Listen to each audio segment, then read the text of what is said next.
Pretty much every state of the 50 states of America has a lemon law. Unfortunately, sometimes automobile manufacturers don't focus on the safety of the vehicle and instead focus on the safety of their own cash pocketbooks and net profits. For that reason, if your car is a defective lemon, you should really know about your legal rights. So in the following, I am going to tell you all about what you can get or win when you win a lemon law case. Some automobile manufacturers make a lot of money and are rich, and a lot of people hate the dealerships for taking their money and giving them a hunk of junk, the runaround, and a bunch of lies. But sadly enough, the lemon law is not designed to make you rich, and it is not intended to make you wealthy. Instead, the law is designed in a way that is supposed to put you in the position that you would have been if the vehicle had not been defective.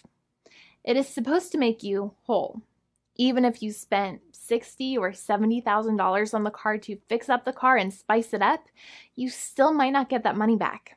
It really depends.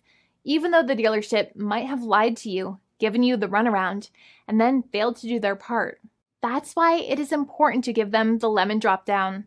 By winning lemon law cases, consumers are really making the road a safer place for all drivers and pedestrians by making automobile manufacturers care more about consumer safety.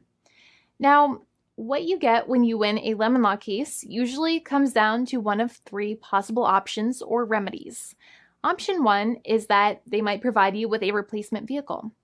Option 2 is that they might offer you a refund or what is called a lemon law buyback. Options 3, I will discuss option 3 a little later on in this video, and it is an important option you should know about as well with some real lemon juice. So let's start with the first remedy. Option 1 is that they can provide you with a replacement vehicle, which means you can basically trade your car in for a different vehicle, but there are some important things you should know about this option. The replacement vehicle should be a vehicle of similar value. The replacement vehicle should usually also be a vehicle from the same manufacturer with similar MSRP cost.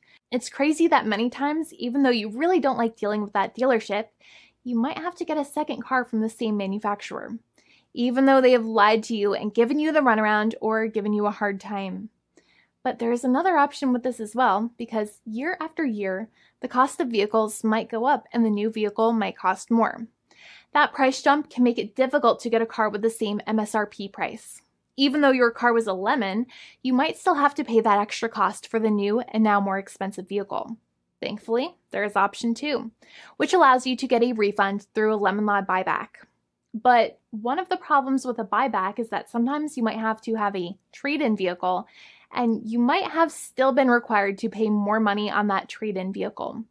And when you got your new car, the dealership might have rolled over the amount you still were supposed to pay on your previous vehicle into the calculation of your new vehicle. In other words, you might have been upside down on the finances of your new vehicle. So sometimes you need to pay for that difference in order to get out of the car. And a lot of people find it extremely weird that they have to pay money in order to get out of the defective vehicle. But many times that's how it works. Now, in a lemon law buyback, if you get a lemon law buyback, you usually get back what you paid.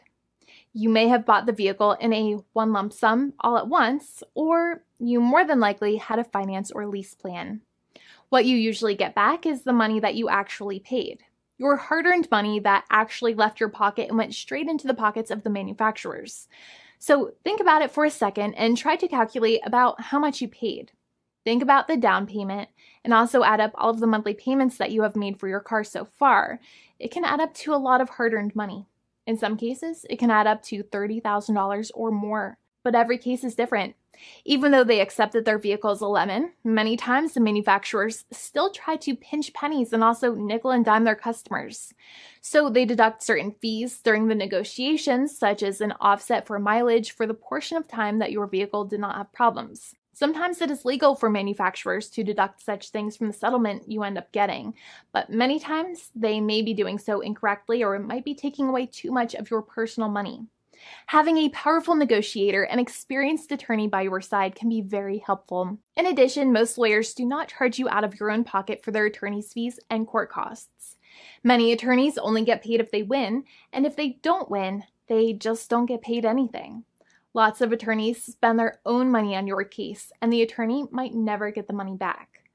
But it may make sense for the lawyer to take that risk if you have a strong case. It reminds me of being a kid and selling lemonade and spending my piggy bank coins and quarters to make the lemonade, even though I was never sure if I would make my money back.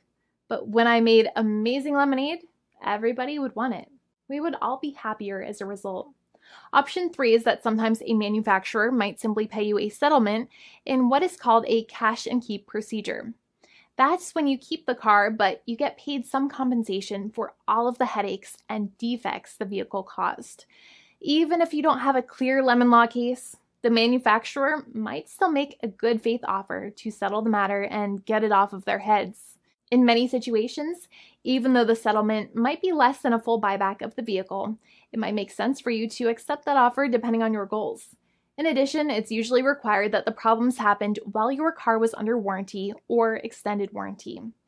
Even if you no longer have warranty, but your problems happened while your vehicle was under warranty, you might still have a case. However, without any warranty, you cannot have a lemon law case in most situations. However, you might still have some legal protections such as breach of contract, auto fraud, or something else. The founding attorney of the law firm, Jimmy and I, would love to speak to you. The consultation is completely free, and the team of lawyers can speak to you and review any documents you have for the vehicle, such as your vehicle purchase agreement and repair invoices. Call now for a completely complimentary and fully free consultation with an experienced lawyer.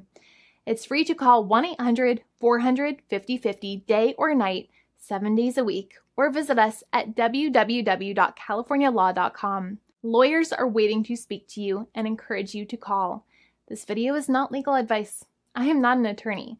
I'm a paid spokesperson. Attorney Jimmy Hanai is a lawyer in the state of California and handles California lemon law cases. There are no guarantees.